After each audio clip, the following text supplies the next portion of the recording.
یہ ہمارے پاس کچھ مختلف سوال آتے ہیں جو مختلف طریقوں سے.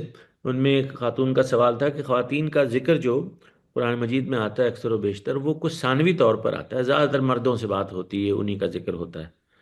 تو ان کو اس کا احساس تھا کہ ایسا کیوں ہے. یہ بات ہی صحیح نہیں ہے. قرآن مجید میں انسانوں کو خطاب کیا جاتا ہے. اس کے لیے جو مذکر کے صیغے ہیں دنیا کی ہر زبان میں وہی استعمال ہوتے رہے ہیں. عربی زبان میں بھی یہی تھا. یہ تو موجودہ زمانے میں لوگوں نے آ کے تفریق کرنا شروع کی ہے، ورنہ دنیا کی ہر زبان میں ایسے ہی ہوتا رہا ہے.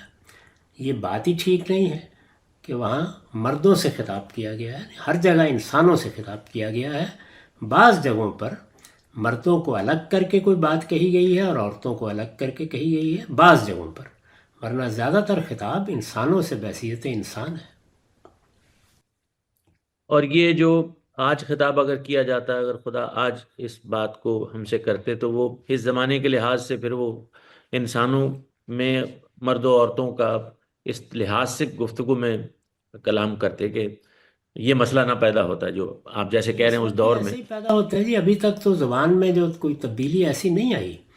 کہہ سکتے ہیں آپ کے کچھ اصرار کیا جا رہا ہے. مثال کے طور پر میں اس وقت جو زبان بول رہا ہوں یا آپ بول رہے ہیں اس میں ہم تو یہ تفریق نہیں کر رہے.